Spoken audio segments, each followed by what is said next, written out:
ఏమండి, అక్కడ కిరణ్ జైలు గోడల మధ్య బాధపడుతూ ఉంటే మీరేమో ఇక్కడ నిమ్మకి నీరెత్తినట్టు కూర్చుంటే ఎలాగండి?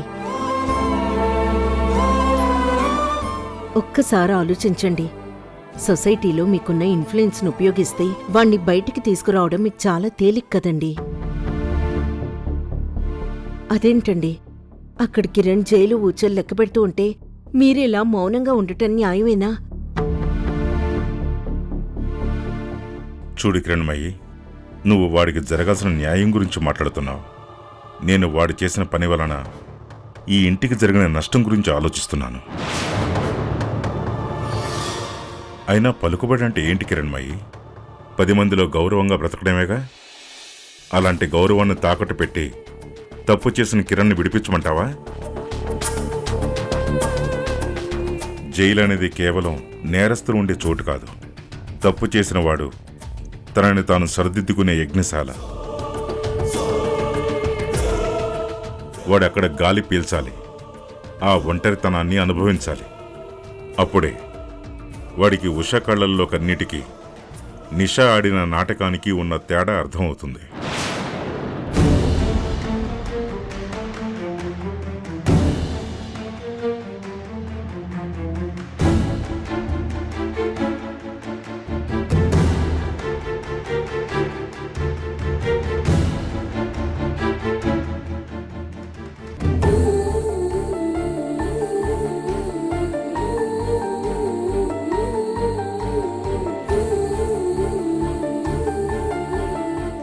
తరుణ్, సంజయ్, ఏవైందిరా?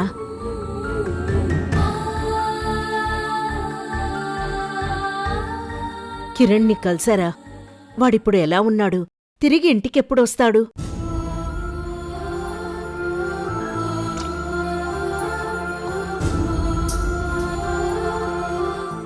మాట్లాడరేంట్రా?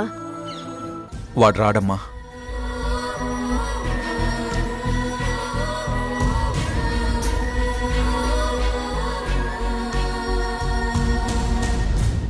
అవునమ్మా, వాడు రాడు.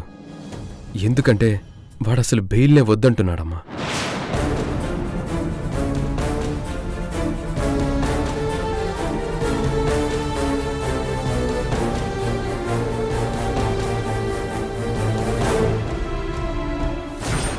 ఈ పేపర్స్ మీద సంతకం పెట్టాలి. నేను సంతకం పెట్టనన్నయ్య. ఏంటి, బెయిల్ అక్కర్లేదన్నాడా? అదేంట్రా, వాడెందుకంత మూర్ఖంగా ప్రవర్తిస్తున్నాడు? అది మూర్ఖత్వం కాదు వదినా, విరిగిపోయిన మనసు చేస్తున్న నిశ్శబ్ద పోరాటం.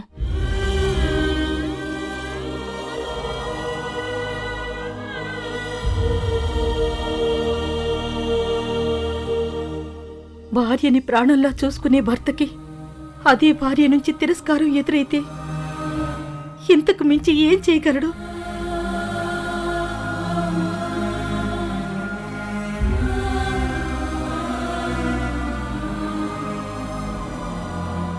నా కూతురు కర్కోటకురాలై కిరణ్ బాబుని కనీసం మనిషిలా కూడా చూడట్లేదు. ఆ అవమానం మధ్య బతకడం కంటే జైలు గోడల మధ్య ఉండడమే మేలని అనుకుంటున్నాడు నా అల్లుడు.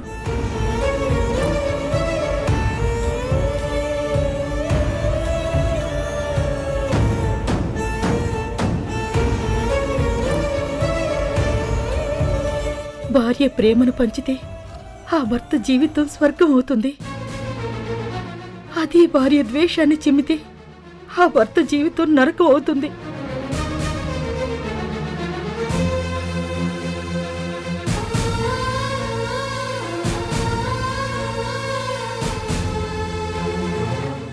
ఇప్పుడు నా కూతురు కూడా అదే తప్పు చేస్తుంది.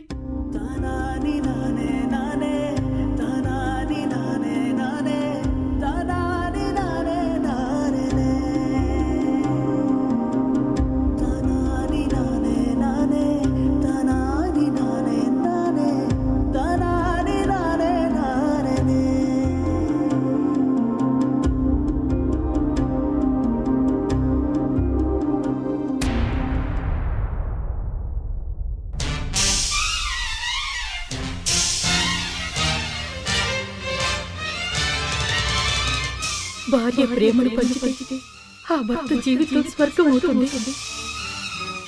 అదే భార్య ద్వేషాన్ని చిమ్మితే ఆ భర్త జీవితం నరకం అవుతుంది. ఎవరి తలరాత అవునమ్మా, వాడు రాడు. ఎందుకంటే వాడు అసలు బెయిల్నే వద్దంటున్నాడు. నడుపుతున్నాడు నడుపుతున్నాడు. ఎవరి తలరాత ఎవరు రాస్తారు? దైవమున్నాడు నడుపుతున్నాడు నడుపుతున్నాడు.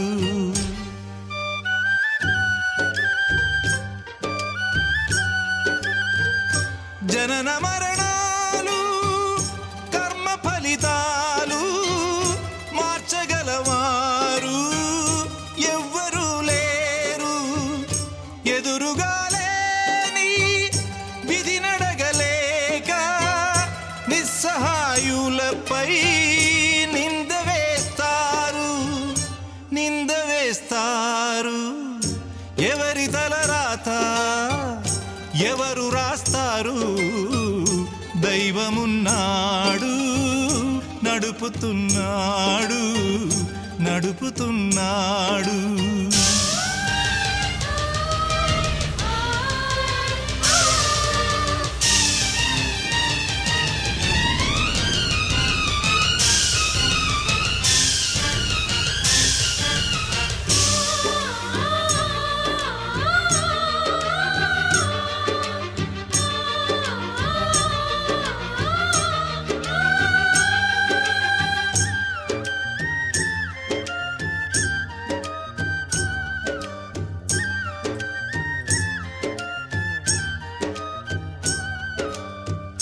అదుపులో లేని ఆగ్రహం కన్నా కీడు కలిగించే గ్రహమంటూ ఉందా? ఈ రక్త సత్యం వేడుకగా చూసే మానవుల మందా సంఘమవుతుందా? ఎవరి తలరాత ఎవరు రాస్తారు? దైవమున్నాడు నడుపుతున్నాడు నడుపుతున్నాడు. ఎవరి తలరాత ఎవరు రాస్తారు?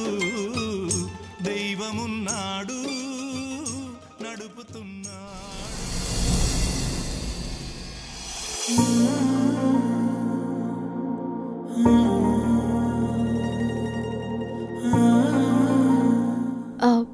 నా భర్త కిరణ్ గారి పేరు మీద అర్చన చేయించండి.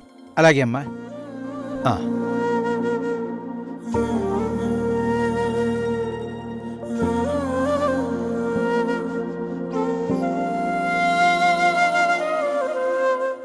అమ్మా, లోకం నన్ను నిలదీస్తుంది, రాతి గుండె అంటూ ముద్ర వేస్తుంది. కానీ నేను చేస్తున్న ఈ నిశ్శబ్ద పోరాటం ఎందుకు అన్న నిజం నీ ఒక్కదానికే తెలుసమ్మా. నా భర్త అక్కడ జైలు గోడల మధ్య ఎంత నరకం అనుభవిస్తున్నాడో నాకు తెలుసు. ఆయనకు దూరంగా ఉండి నేనిక్కడ జీవోత్సవంలా ఎంత వేదన అనుభవిస్తున్నానో నీకు తెలుసు. ఆయన చేయని తప్పుకి శిక్షకి గురైతే నేను తట్టుకోలేను తల్లి. అందుకే ఆయనని కాపాడు.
నీకోసం ఇంటికి వెళ్తే నువ్వు ఈరోజు ఆఫీస్కి వెళ్ళలేదని తెలిసింది.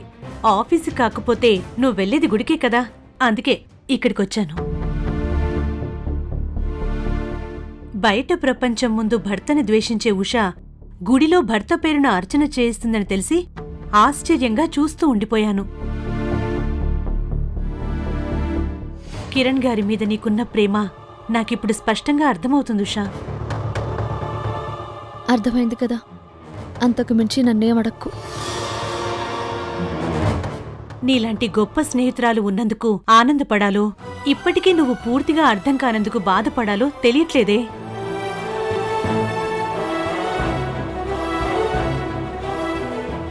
నేను మళ్ళీ మాట్లాడతాను.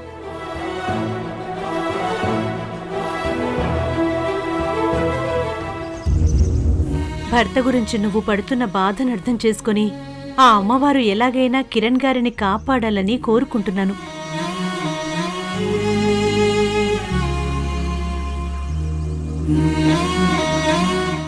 అమ్మా, మా ఉషని ఎలాగైనా కాపాడు.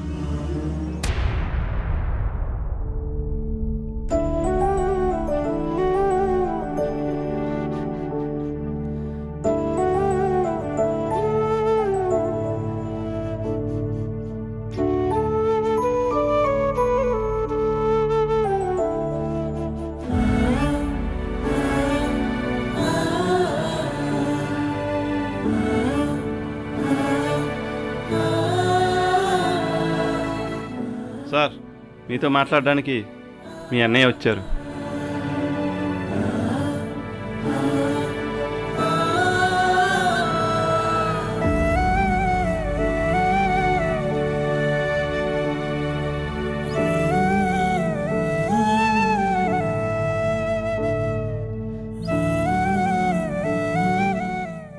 ఎలా ఉన్నావురా?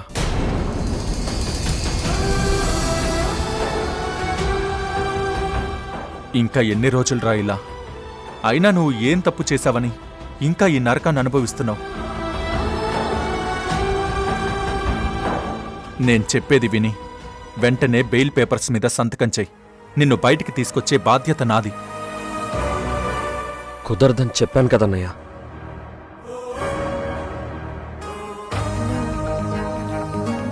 నువ్వు చూపిస్తున్నది సంతకం పెట్టాల్సిన కాగితం కావచ్చు, కానీ అది నాకు నా నిజాయితీని తాకట్టు పెట్టడానికి నేను చేసే తప్పులా కనిపిస్తుంది.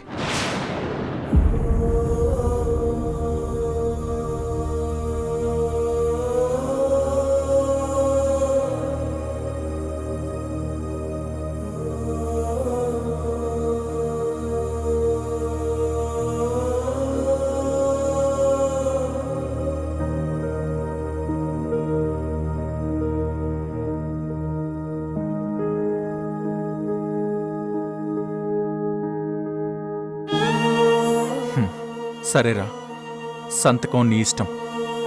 కనీసం ఈ దేవుడి ప్రసాదమైనా తీసుకో. నీ మనసుకి కొంచెం ప్రశాంతతైనా దొరుకుతుంది. తీసుకోరా. ప్రసాదం? నాకు ఆ దేవుడి మీద కూడా నమ్మకం పోయిందన్నయ్య. దేవుడి మీద నీకు నమ్మకం లేకపోయినా నీకోసం ఆ దేవుణ్ణే నమ్ముకున్న మనిషి ఒకళ్ళున్నారు కదరా, వాళ్ళ నమ్మకం కోసమైనా నువ్వు ఈ ప్రసాదం తీసుకోవాలి. అర్థం కాలేదా? నేను మాట్లాడుతున్నది ఎవరి గురించో కాదు, ఉష గురించి.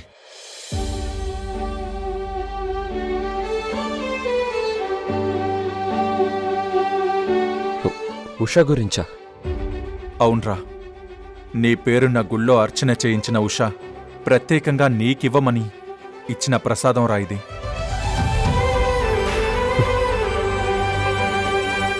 నన్ను ద్వేషించే ఉష నా కోసం అర్చన చేయించి ప్రసాదం పంపించిందంటే నేను నమ్మనన్నయ్య.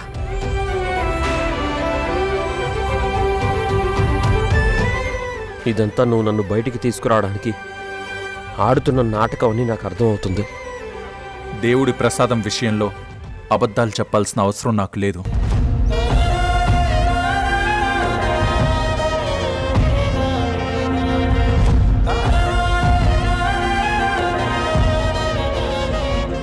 అంటే నిజంగానే ఉషా నా కోసం అర్చన చేయించిందా అన్నయ్య? అవును. కలిసుండటమే ప్రేమంటే కాదంటూ ఈ జంట హృదయంలో వెలిగించింది చితిమంట.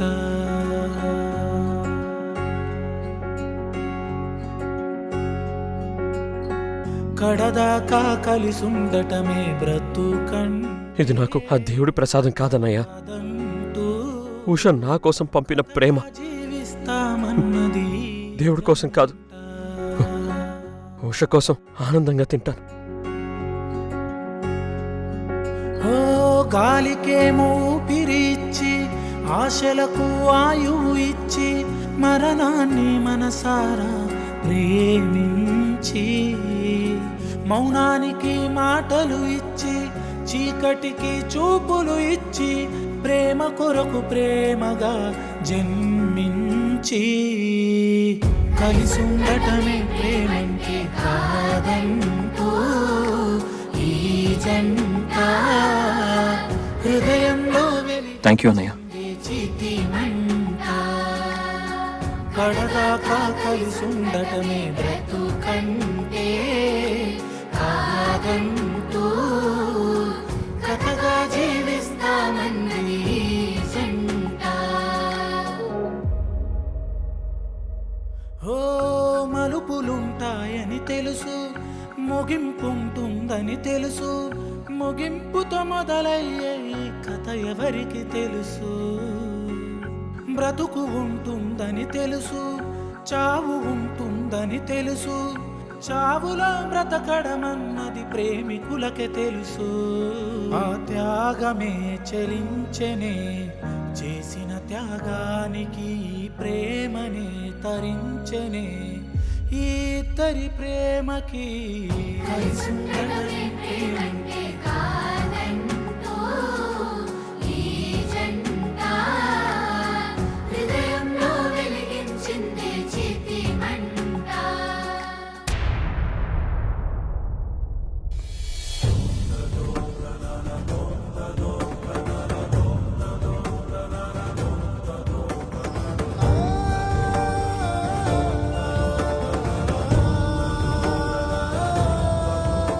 చెప్పు ఉషా, నాతో ఏదో ముఖ్యమైన విషయం మాట్లాడాలి అన్నావు. ఏంటది? బావగారు, ఈ ప్రసాదాన్ని మీ తమ్ముడికిచ్చి తినిపించండి.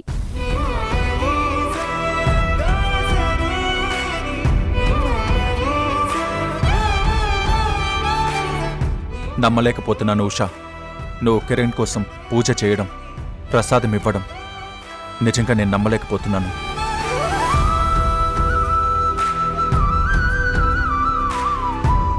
బయటికి కిరణ్ని ద్వేషించే నువ్వు లోపల వాడి గురించి ఇంతగా ఆలోచిస్తున్నావా?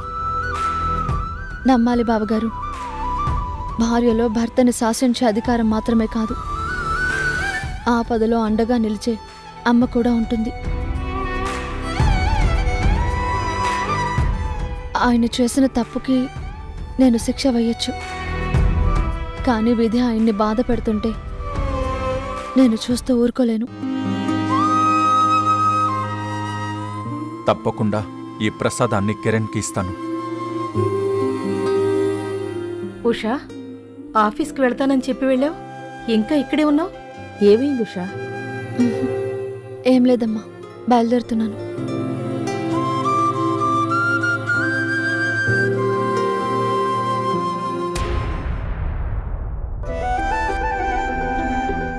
బావగారు, ఆయన నేను ఇచ్చిన దేవుడి ప్రసాదం తిన్నారా? చెప్పండి బావగారు. ముందు వద్దనే మొండికేశాడు ఉషా. అసలు దేవుడి మీదే నమ్మకం లేదన్నాడు. కాని అది నువ్వు పంపిన ప్రసాదమని చెప్పగానే ఒక్క క్షణం కూడా ఆలోచించకుండా చాలా ఆనందంగా తినేశాడు.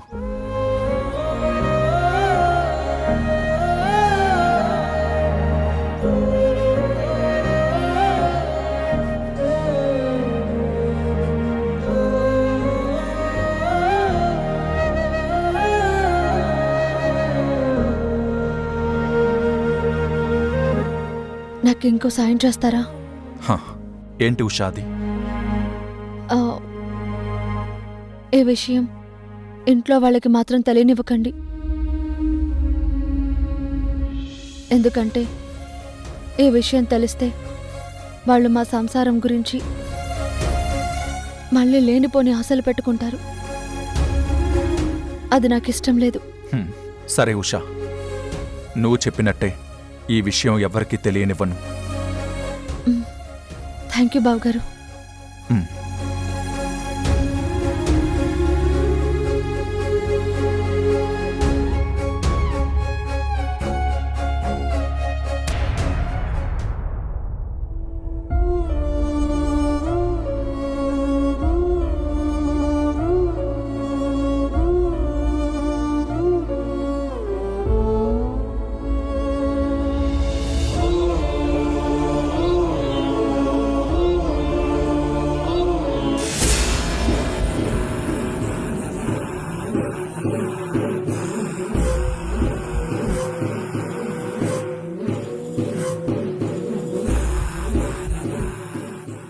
కిరణ్ని జైల్లో నుండి బయటకు రాకుండా జీవితాంతం ఆ జైలు ఊచల మధ్యనే మగ్గిపోయేలా చేసి అప్పుడు నీకు అసలు సినిమా చూపిస్తాము.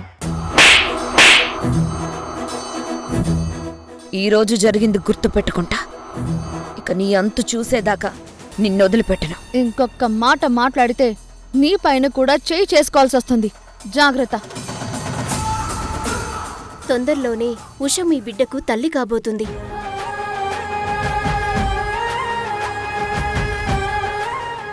మీరు చెప్పేది నిజమా? అవును కిరణ్ గారు,